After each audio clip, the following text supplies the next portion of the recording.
Georgia, the state of Georgia, is proposing an NIL income tax exemption for athletes. This, to me, is so incredibly distasteful that there will never be a game that's played that I find this troublesome. Because here's what you're doing. First of all, you're proposing legislation over something very small that you want to get some pub for, and that's what we're talking about. And second, I lived in Chattanooga, so I was around Georgia people, including high school coaches. And they used to always say, well, NIL ain't gonna get done, ain't gonna get done. And we talked about Kirby Smart. Should you get a discount for playing for Kirby Smart? So now this is what, Caleb? Just a way to circumvent that. And I think it's in part to compete with Tennessee. Yes. So let's talk about what's actually happening here. Instead of my rant. Well, what would you say is an average NIL salary for just a rando player? Like, not rando, say like a 4 or 5 star that goes to a program. What would you say his NIL salary probably is? Okay. You want me to average like I factor in Nico and then I factor in a walk on? Because I can do that. I'm going to pick a random 4 star out of a lineup in Georgia right now, and you have to bet a mortgage payment over how much he makes. What would be your number? Okay. So not proven, right? Not proven. Yeah, not proven. So how much do I have to pay him to come to my school?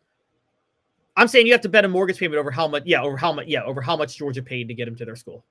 Right. So it's not okay. So because that's not where NIL is going. NIL is going the direction of you play and then you get paid. But just for the sake of argument, David Sanders, offensive lineman out of North Carolina, who considered Georgia. I've been led to believe that he's been guaranteed a minimum of 6 digits, 100,000. And that to me is kind of what you're talking about, right? Yes. Not proven. Like I paid Cooper more than that to be a solidified starter, but you're just talking about out of school. So, right. So here's the funny thing about this, or the interesting thing. This is to compete with Tennessee. You're right. But it's actually to give them an advantage over Tennessee. Because all right, let's put the elephant in the room. It's the income tax. Tennessee has no state income tax. Georgia has a state income tax of, I believe, like 5.49%, something like that. It's a random, like, flat tax. Yeah, when I lived in Chattanooga, there were actually people that would live across the border. Like, if they had kids, they would want to be in Georgia because the schools were better. That's why there's so many private schools in Chattanooga. As opposed, if they didn't have kids, they wanted to live in Tennessee because they didn't have any state income tax. Right. And the finesse was live in Tennessee and do your shopping in Georgia because the sales tax is so much lower in Georgia. So, right. Yeah. Oh, no, I know the exact way this works. Memphis borders Mississippi, and there is a much lower sales tax in Mississippi, but there's no income tax in Tennessee. So, no, I get the exact same thing. Well, and not to mention, Tunica is close to Memphis, and you have a gambling problem. Oh, yes, exactly. That part's true too. Okay, so the reason I'm trying to bring all this up is this. It actually gives an advantage because here's the interesting thing about Georgia versus Tennessee. I don't think they had much of a disadvantage because, okay, for those who don't know, unless you're and I'm not trying to get political here, I'm just saying math wise, unless you're like a 1%er, I mean, I think it's like 350,000 or more. If you do the math,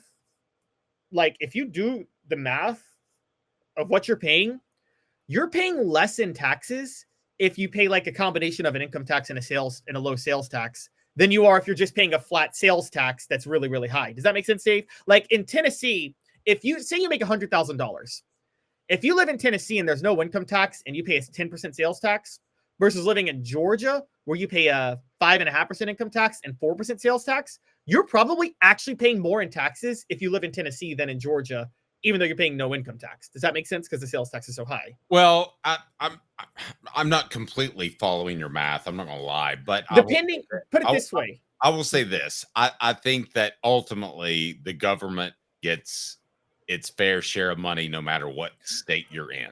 Right. Put it this way. If it is a straight sales tax with no income tax, wealthier people tend to pay less, whereas middle class people tend to pay more. If it's an income tax, wealthier people pay more because it's percentage based, whereas middle class. And I'm not saying whether or not you believe that's good or not. That's your political beliefs. That's fine. I'm just bringing this up. Once you're in the 100,000 range, like right at 100,000, you were probably already saving money to go to Georgia than to go to Tennessee before this NIL tax exemption law passed. Well, it hasn't passed yet, was proposed.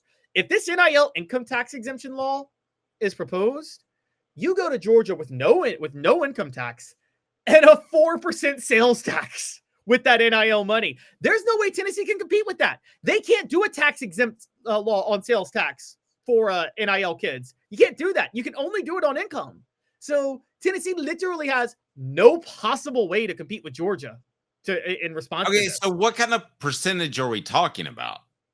We're talking Georgia. The players would pay zero income tax. Okay, but 0%. What would they pay now? Right now, they pay 5.49% and then 4% sales tax. Okay, so Tennessee has to cough up 5% more per player? What I'm saying right now is Georgia already has an advantage unless you're making probably about 400,000 for an NIL. Like, for instance, okay, Nico Iamaleava is better off being in Tennessee than Georgia because he makes so much money that the no income tax is a big advantage. Because if he were in Georgia, that 5% would be a lot of money. But if what you're telling me is true with the NIL budget, with the NIL number being 100,000, I'm guessing. Okay, let's say it's 100,000. You probably save money paying a combination of 5% income tax and 4% sales tax than you do paying a flat 10% sales tax with no income tax in Tennessee. So Georgia. Okay, go ahead. Georgia already had a built-in advantage for the lower rung NIL players, except I don't know if they can do the math. They probably get wide-eyed about no income tax and have no idea about sales tax. So maybe I'm wrong about that. But now Georgia has a significant advantage if this passes, because now they can tell you no income tax, just like Tennessee, and our sales tax is only 4% and theirs is 10%. Okay, let me ask you this. Because here's what's going to happen. NIL is going to turn into just pay for play. That's eventually, I mean, I'm going to have to struggle to get the Coopers and Jacob Warrens of the world. And that's just the way it's going to be a straight check from the university. So let me ask you this. Do you think the average family thinks about this? Like if a coach shows up and he lays a $250,000 check on your table, as opposed to another coach shows up from another university and lays a $250,000 check on your table, do you think that makes a real difference? And I'm curious. I'm asking. I can tell you my experience. I think it would be less than 10% would actually take this into account. But do you think that would affect people's recruiters would bring it up. I just answered my own question. Yeah, recruiters would bring it up, and I think a lot of players the smart ones are their families are reaching out to accountants. Accountants will break it down for them. Accountants will be like, and by the way, here people ask this question because one of the dumb things is when you see NBA players go with free agency and they're like, oh, Florida's got no income tax and California has a higher one. I'm like, they're not thinking about that. It's $100 million for them. They don't care. They're looking where they can go win a championship or play with their teammates or whatever. They're not going to they're not crunching numbers, okay, with these contracts. But this, Dave, with NIL, $250,000 a year, you're probably going to crunch some numbers, aren't you? And it might be worth it to hire an accountant. Well, okay, at 5%, you're talking about what, $7,500 or 5% of $100, $100,000. Yeah, 12.5, right? Well, I mean, if it's 100,000, that's $5,000. Oh no, I thought you were talking about you mentioned 200. Anyway, that would be 10,000 if it's 5% of 200,000 is 10,000. Right. You Right. said 250. But anyway, let's not check each other's math here. I think it could be something. But I don't want this to sound morbid. I hope you and I are both dead before the college football game gets to that, where everybody has accountants and everybody has. I mean, I seriously hope that we're not doing this at that point. I see. I'm okay with it. I want athletes to make the smartest decisions for themselves and have all the resources to do it. I mean, we talk about all the time. How often have we seen documentaries on players who go broke playing in the pros? What we haven't talked about enough, Dave, and I'm sure you know some athletes like this. How many made a wrong decision in college and just threw away a career because of really dumb decisions? Oh, I could make it. Do you want a top 10 list? I'm guessing James Banks is number one. No, he was just a bad character kid. But he threw away a career being lazy. Right. But I know a lot of kids that went to the wrong school. Yes. Yeah. And threw away a career. I will tell you one time, and I'm not going to share his name, but we were doing a remote from a liquor store of all places, and they were the biggest Tennessee fans of all time. And I said, I almost said his name. I said, so thanks for stopping by and being on the show today. If you could do anything different in your career, what would you do? And he would say, not go to Tennessee. The whole room just, it was absolutely horrible. But now but again, I just don't know how commonplace this is going to be. I mean, do you think this is Here's why this is going to be a very intriguing. I think it will be commonplace, and it's going to be tricky because here's why it's like with this Georgia NIL law. Based on the NIL money you're making, the range it is, you're pushing like right up to the line where you'd rather have a sales tax than an income tax.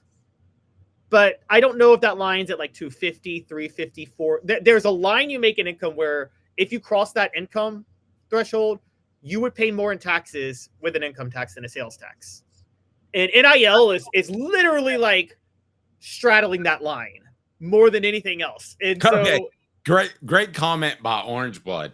Camara, no, actually, he made the right business decision because he didn't run more tread off his tires, even though he should have played much more. Yeah, that's true. You're right. That wasn't him. And that was one of the, I swear to you, that's the greatest JUCO kid I've ever covered in my life. Just all smiles and played hard, didn't complain about the fact that he wasn't the featured back. He's just an incredible kid.